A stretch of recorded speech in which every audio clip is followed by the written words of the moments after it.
Good morning everyone and Jai Shri Shyam. This is Tanu and today we will discuss about the organic mental disorder. जैसे कि हमने previous video में mainly ICD-10 and DSM-4 के हमने classification की बात की थी, तो उसी के अंदर जो ICD-10 में जो भी बिहेवियर मेंटल डिसऑर्डर्स जो इंक्लूड हो रहे थे, जो कि F00 to F09 से F99 तक क्या हो रहे थे, जितने भी डिसऑर्डर्स आ रहे थे वो हम इसमें देख रहे थे, इसके क्लासिफिकेशन में हमने देखा है।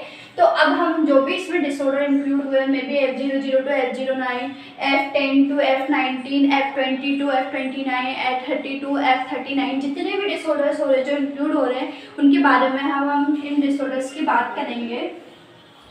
तो फर्स्ट जो चैप्टर था हमारा F जो चैप्टर्स थे मेनली ICD-10 का जो F चैप्टर था उसका जो सब चैप्टर था that is F00 to F09 chapters की इसके डिसऑर्डर्स की हम इसमें जो हमने डिसऑर्डर्स में इंक्लूड किए थे उन डिसऑर्डर्स की बात करेंगे। तो F009 जो F00 to F09 जिसे हम ऑर्गेनिक मेंटल डिसऑर्डर्स कह रहे हैं, तो ये जो ऑर्गेनिक मेंटल डिसऑर्डर एक्चुअल में होता क्या है कि जो ऑर्गेनिक मेंटल डिसऑर्डर होता है it is also known as a organic brain syndrome या फिर कॉग्निटिव डिसऑर्डर के नाम से भी हम इसे जानते हैं। कॉग्निटिव इज व्हाट कि ब्रेन से, थॉट प्रोसेस से, मेमोरी से, इनसे रिलेटेड है ना। तो ऑर्गेनिक मेंटल डिसऑर्डर को हम ऑर्गेनिक ब्रेन सिंड्रोम या कॉग्निटिव डिसऑर्डर्स के नाम से भी जानते हैं। जो ऑर्गेनिक मेंटल डिसऑर्डर होता है इसमें मेनली क्या होता है कि क्या हो जाता है, डिक्रीज हो जाते हैं जो ब्रेन के फंक्शंस होते हैं, जो ब्रेन के फंक्शंस होते हैं वो मेनली क्या हो जाते हैं, डिक्रीज हो जाते हैं। अब इसे या फिर ब्रेन डिसफंक्शंस भी हम इसे बोल सकते हैं कि क्या हो जाता है कि इसके अंदर जो भी ब्रेन के फंक्शंस होते हैं वो क्या हो जाते हैं, डिक्रीज हो जाते हैं। अब ये ब्रेन के फंक्शंस किस कारण की वजह से डिक्रीज हो सकते हैं, मे बी वो फिजिकल कॉज हो सकता है, मे बी साइकोलॉजिकल कॉज हो सकता है, या फिर मेडिकल कॉज में ही हो सकता है। कि क्या होता है कि जो ब्रेन के फंक्शन जो कि डिक्रीज हुए हैं या ब्रेन डिसफंक्शन हमें जो देखने को मिल रहा है वो मे बी फिजिकल हो सकता है, साइकोलॉजिकल हो सकता है या मेडिकल कॉज की वजह से हो सकता है। ठीक है, इसके अलावा कि जो ब्रेन के जो डिसफंक्शंस हुए हैं उनकी वजह से क्या देखने को मिलता है, हमें डिसऑर्डर्स देखने को मिल सकते हैं कुछ, जैसे कि बिहेवियरल डिसऑर्डर हो गए, इमोशनल डिसऑर्डर हो गए एंड साइकोलॉजिकल डिसऑर्डर। कि क्या हुआ है कि जो ब्रेन के डिसफंक्शंस होते हैं वो मे बी फिजिकल हो सकते हैं, पैथोलॉजिकल हो सकते हैं या फिर मेडिकल कॉजेस हो सकते हैं। ठीक है, इसके अलावा जो ब्रेन के डिसफंक्शंस हुए हैं या ब्रेन के जो फंक्शंस डिक्रीज हुए हैं उनकी वजह से कुछ बिहेवियर्स कुछ डिसऑर्डर्स हमें देखने को मिलते हैं। मे बी वो बिहेवियर डिसऑर्डर्स हो सकते हैं, इमोशनल डिसऑर्डर्स हो सकते हैं एंड साइकोलॉजिकल डिसऑर्डर्स हो सकते हैं। ठीक है, इनमें क्या देखने को मिलता है, हमें अल्ट्रेशन देखने को मिलता है या डिसऑर्डर हमें देखने को मिल सकता है। ठीक है, अब जो ये डिसऑर्डर्स हुए हैं ये मे बी क्या हो सकते हैं, परमानेंट भी हो सकते हैं एंड टेम्पररी भी हो सकते हैं। यानी ये क्या हो सकते हैं, जो टेम्पररी वो कि एक्यूट हो सकते हैं, मे बी ये क्या हो सकते हैं, क्रॉनिक भी हो सकते हैं। कि जो भी डिसऑर्डर्स हुए हैं वो मे बी एक्यूट हो सकते हैं, मे बी क्रॉनिक हमें देखने को मिल सकते हैं। इसके अलावा अगर हम बात करें कि जो भी ये डिसऑर्डर्स जो इंक्लूड हुए हैं may bee behaviour, emotional, psychological और इसके अलावा पैथोलॉजिकल कारण थे, इसके अलावा मेडिकल इसके रीजंस थे कुछ ये ब्रेन डिसफंक्शंस होने के। तो ये क्या होता है कि मेनली जो ये ऑर्गेनिक मेंटल जो डिसऑर्डर्स होते हैं ये साइकोसिस की कंडीशन होती है। एक होता है न्यूरोसिस, एक होता है साइकोसिस। तो जो ऑर्गेनिक मेंटल डिसऑर्डर हो रहे हैं यानी जो भी बिहेवियर डिसऑर्डर्स या मेंटल डिसऑर्डर्स होते हैं ये मेनली साइकोसिस में काउंट किए जाते हैं। जैसे कि इम्पेयरमेंट होना किसके अंदर, मेमोरी के अंदर इम्पेयरमेंट होना, थॉट के अंदर इम्पेयरमेंट होना, मेमोरी हो गया, थॉट हो गया, डिसओरिएंटेशन होना। कि ये सब क्या होते हैं, मेनली साइकोसिस जो टाइप होता है क्लासिफिकेशन होता है मेंटल डिसऑर्डर का, उसके मेनली टाइप्स होते हैं। ठीक है, अब बात करें कि F00 to F09 में कौन कौन से डिसऑर्डर जो होते हैं वो इंक्लूड किए जाते हैं। जैसे कि मैंने प्रीवियस वीडियो में बताया था कि जो F00 to F09 यानी ऑर्गेनिक मेंटल डिसऑर्डर्स होते हैं, इसमें जो डिजीज देखने को मिलती है, डिसऑर्डर्स देखने को मिलते हैं। First is delirium, second dementia, organic mental disorders and organic amnestic syndromes.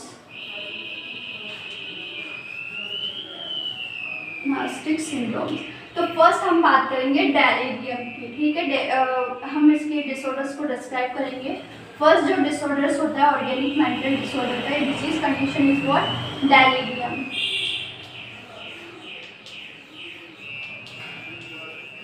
What is a delirium? Delirium की फर्स्टली बात करें तो ये मेनली एक्यूट मेंटल डिसऑर्डर होता है, यानी ज़्यादा टाइम तक नहीं होता है, ये थोड़े टाइम के लिए ही हमें देखने को मिलता है, ठीक है। तो एक्यूट मेंटल डिसऑर्डर से हम कह रहे हैं इसमें क्या देखने को मिलता है, इम्पेयरमेंट देखने को मिलता है। जो कॉन्शियसनेस लेवल होता है पर्सन का, पेशेंट का, कि जो कॉन्शियसनेस लेवल होता है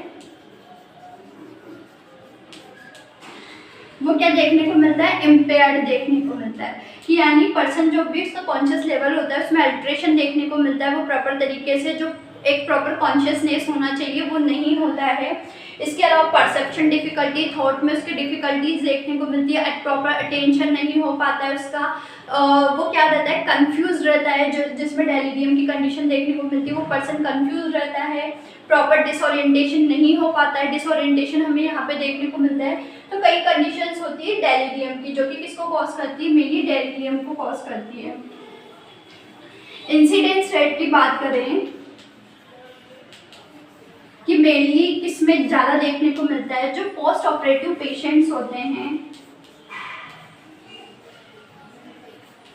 जो डेलीरियम होता है ये पोस्ट ऑपरेटिव जो पेशेंट्स होते हैं उनमें ज़्यादा देखने को मिलती है। 10 to 15% केसेस हमें डेलीरियम के देखने को मिलते हैं कि आफ्टर सर्जरी, पेशेंट की सर्जरी हुई है उसके बाद में पेशेंट का जो क्या होता है कि डेलीरियम कंडीशन हमें देखने को मिलती है कि पेशेंट क्या हो रहा है, प्रॉपर तरीके से कॉन्शियसनेस नहीं है उसमें। इसके अलावा वो कन्फ्यूज्ड है, प्रॉपर अटेंशन नहीं हो पा रहा है, वो अटेंड नहीं हो पा रहा है किसी चीज़ को करने के अंदर। तो ये सब कंडीशन हमें इसमें देखने को मिलेगी। नेक्स्ट की बात करें ईटियोलॉजी के, कि डेलीरियम के क्या क्या कारण हैं, क्या क्या कॉज है। ईटियोलॉजिकल फैक्टर्स की हम यहाँ बात करेंगे। तो फर्स्ट जो ईटियोलॉजिकल फैक्टर होता है उसमें क्या होता है, मेटाबॉलिक कॉजेज। मेटाबॉलिक कॉजेज, अब मेटाबॉलिक कॉजेज में जैसे कि हाइपोक्सिया हो गया, हाइपोक्सीमिया हो गया, हाइपरकैप्निया हो गया, हाइपरकैप्निया हो गया, एनसेफेलोपैथी हो गई, इसके अलावा डिहाइड्रेशन हो गया, हाइपोवोलेमिक शॉक हो गया।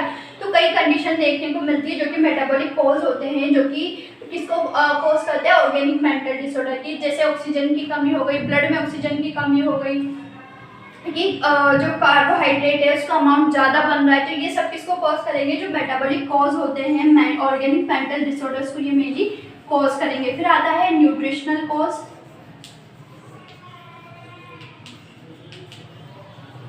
न्यूट्रिशनल कॉज में मेनली प्रोटीन की डेफिशिएंसी की वजह से, इसके अलावा vitamin B2, B6 and B12 की डेफिशिएंसी की वजह से भी हमें ऑर्गेनिक मेंटल डिसऑर्डर्स देखने को मिलते हैं। नेक्स्ट इसके बाद बात करें हम इंट्राक्रैनियल, इसके बाद बात करें कि इसके अंदर मेनली जो हमारे जो इसमें जो होता है इंट्राक्रैनियल जो कोज होते हैं इसके अंदर देखने को मिलता है। जो थर्ड ईटियोलॉजी होती है दैट इज इंट्राक्रैनियल कोज या फिजिकल कोज हम इसे बोल सकते हैं, जैसे कि हेड इंजरी होना, ब्रेन इंजरी होना, ठीक है, हेड इंजरी हो गया, ब्रेन इंजरी हो गया। तो कई कंडीशन इसमें हमें फिजिकली कंडीशन हमें इसमें देखने को मिलती है। नेक्स्ट इसमें बात करें सिस्टमिक कॉजेज की, कुछ सिस्टमिक कॉज भी हमें इसमें देखने को मिलते हैं, जैसे कि निमोनिया वगैरह हो गया, ये सब इसमें देखने को मिलते हैं। नेक्स्ट अगर ईटियोलॉजी की बात करें, जैसे ड्रग्स की वजह से, ड्रग्स का यूज़ करने की वजह से, जैसे अल्कोहल वगैरह, टॉबैको, इनका ज़्यादा यूज़ किया जा रहा है, स्टीरॉइड्स का ज़्यादा यूज़ हो रहा है, तो उसकी वजह से भी हमें ऑर्गेनिक मेंटल डिसऑर्डर्स यहाँ पे देखने को मिलेंगे। तो that is the aetiological factors. Next इसमें बात करें हम, नेक्स्ट इसके अंदर अगर हम बात करें तो इसके क्लिनिकल फीचर्स की, साइन एंड सिम्टम्स की अगर हम यहाँ पे बात करें, कौन कौन से साइन एंड सिम्टम्स होते हैं। एक तो होते हैं कन्फर्मेटिव साइन एंड सिम्टम्स, और एक होता है other sign and symptoms. Confirmative जो कि कंफर्म कर रहा है कि उस पेशेंट को क्या हुआ है, ऑर्गेनिक मेंटल डिसऑर्डर्स से सफ़र कर रहा है। तो कन्फर्मेटिव टेस्ट में जैसे कि मैंने बताया कि लॉस ऑफ कॉन्शियसनेस की, वो कॉन्शियसनेस प्रॉपर लॉस हो जाती है, अटेंशन नहीं हो पाता है, मेमोरी, थॉट प्रोसेस वगैरह इनमें अल्ट्रेशन देखने को मिलता है। इसके अलावा प्रॉपर अटेंशन नहीं हो पाता है। तो ये कन्फर्मेटिव टेस्ट होते हैं, कन्फर्मेटिव कॉजेज होते हैं, ठीक है। साइन एंड सिम्टम्स हमें देखने को मिलते हैं। इसके अलावा अदर साइन एंड सिम्टम्स की, जैसे अदर के अंदर हो गया ट्यूमर्स हो गया, हेमरेज हो गया, उसकी वजह से भी हमें देखने को मिलती है कि प्रॉपरली वो स्टेबल नहीं है पर्सन, उसकी वजह से प्रॉपर अटेंशन नहीं है वो, तो वो साइन एंड सिम्टम्स हमें इसमें देखने को मिलते हैं। नेक्स्ट बात करें डायग्नोस्टिक इवैल्यूएशन की, कौन कौन से इसमें टेस्ट किए जाते हैं। तो जैसे हिस्ट्री कलेक्शन हो गया, इसके अलावा मेंटल स्टेट एग्जामिनेशन हो गया, ग्लासगो कोमा स्केल एग्जामिनेशंस हो गए, इसके अलावा सीटी स्कैन हो गई ब्रेन का, एमआरआई हो गया ब्रेन का, ये सब इसमें किए जाते हैं। नेक्स्ट इसके बाद बात करें मैनेजमेंट,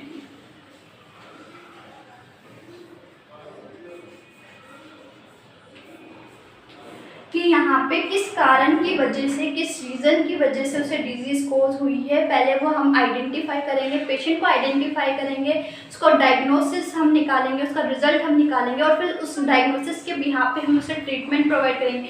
ट्रीटमेंट भी ये नहीं कि खुद को प्रोवाइड करना है, फिजिशियन का जो प्रिस्क्रिप्शन होता है उसके बिहाफ पे हमें ट्रीटमेंट प्रोवाइड करना है। जैसे कि अगर हाइपोग्लाइसीमिया की कंडीशन है, हाइपोग्लाइसीमिया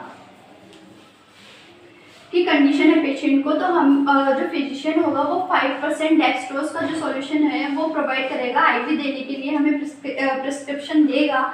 अगर उसको हाइपोक्सिया की कंडीशन हो रही है या हाइपोक्सीमिया की कंडीशन हो रही है तो O2 थेरेपी देने के लिए वो हमें कहेगा। अगर उसमें इलेक्ट्रोलाइट्स की कमी हो रही है, इलेक्ट्रोलाइट्स इम्बैलेंस है, तो हमें वहाँ पे फ्लूइड थेरेपी जो होती है वो प्रोवाइड करनी है। इसके अलावा एंटीसाइकोटिक ड्रग्स हमें यहाँ पे देनी है, एंटीसाइकोटिक ड्रग्स। एंटीसाइकोटिक ड्रग्स जैसे कि हो गया डाइजीपाम्स हो गई, बेंजोडाइजीपाम हो गई, ये सब ड्रग्स हम उसे देंगे, ठीक है। इसके अलावा इसमें क्या करेंगे, जैसे हाई कैलोरी डाइट्स हम उसे प्रोवाइड करेंगे, प्रोटीन डाइट हम उसे प्रोवाइड करेंगे। इसके अलावा जो भी वो अल्कोहल, जो भी सब्सटेंस अब्यूज जो ऑब्जेक्ट्स है वो अगर वो ले रहा है तो उसके लिए उसको मना करेंगे कि ये नहीं लेना है, इससे अच्छा आपको प्रोटीन डाइट उसे हम एडवाइज करेंगे, ठीक है। इसके बाद बात करें हम नर्सिंग मैनेजमेंट की, या फिर बोल सकते हैं हम नर्सिंग डायग्नोसिस की।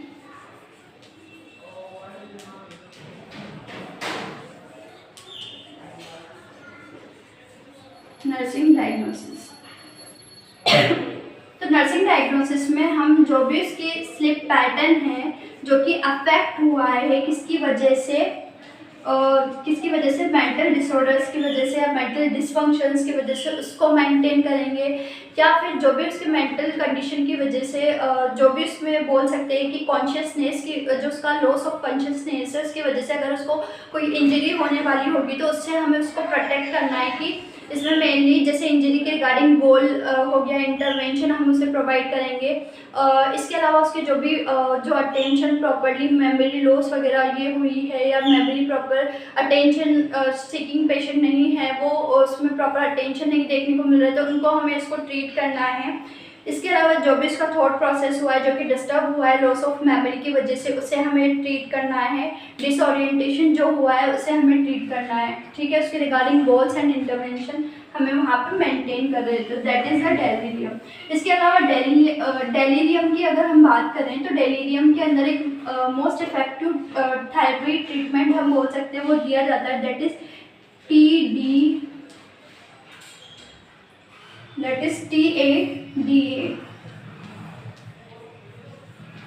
यानी टॉलरेंस